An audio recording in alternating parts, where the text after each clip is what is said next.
অপরূপ সুন্দর ও অবহেলায় নষ্ট হয়ে যায়। এর জলযন্ত্রের প্রমাণ হচ্ছে চট্টগ্রামের মিনি বাংলাদেশ, যেটা একসময় স্বাধীনতার পার্ক নামে পরিচিত ছিল।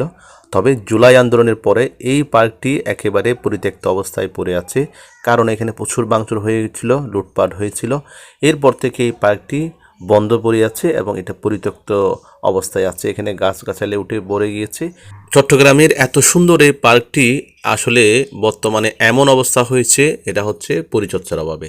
এখানে দেখাশোনার মতো কেউ নেই, ফলে মানুষ এখানে গ্রিল টপকে প্রবেশ করছে। আপনারা ভিডিও শুরুতেই দেখেছেন, দেখুন এটা প্রচুর ভাঙচুর হয়ে গেছিল।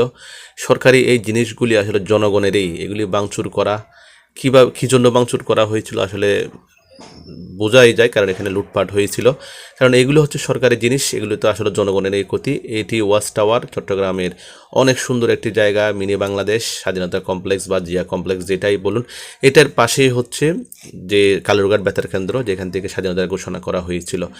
দেখুন সবগুলো পরিত্যক্ত অবস্থা। এখানে এখন মানুষ নিজের ইচ্ছায় নিজেরা বিনা টিকিটে প্রবেশ করছে। এই পার্কের টিকিট ছিল 150 টাকা, এখন ফ্রিতে যেহেতু মানুষ প্রবেশ করতে পারছে, সেজন্য এখানে নারী পুরুষ ছোট সবাই কিন্তু প্রবেশ করছে।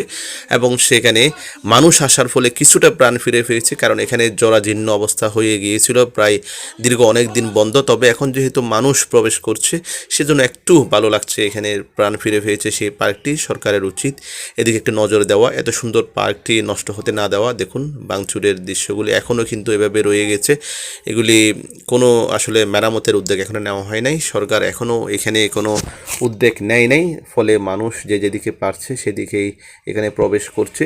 আর যে কোনো একটা যদি জিনিস শৃঙ্খলার মধ্যে না হয়, সেটা কিন্তু নষ্ট হয় খুব সহজেই। তো এখানেও সেটাই হয়েছে, যেহেতু এখানে শৃঙ্খলা নেই, কেউ দেখার নেই, সেজন্য যে যেদিকে পারছে প্রবেশ করছে। এখন সে এখানে যে জিনিসপত্র আসলে হারিয়ে যাচ্ছে, হারিয়ে গিয়েছে অলরেডি, এটা হচ্ছে সোনা মসজিদ। অনেক অনেক আস্থাপনা এখানে রয়েছে বাংলাদেশের, এটাকে মিনি বাংলাদেশ বলা হয়, কারণ এখানে বাংলাদেশের ঐতিহ্য তুলে ধরা হয়েছে।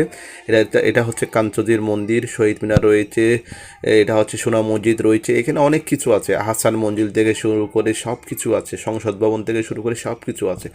সবগুলিও কিন্তু প্রতীক হিসেবে করা হয়েছে। অনেক সুন্দর জায়গা, আশা করছি এটা খুব শীঘ্রই আবার নতুন রূপ ফিরে পাবে। আল্লাহ হাফেজ।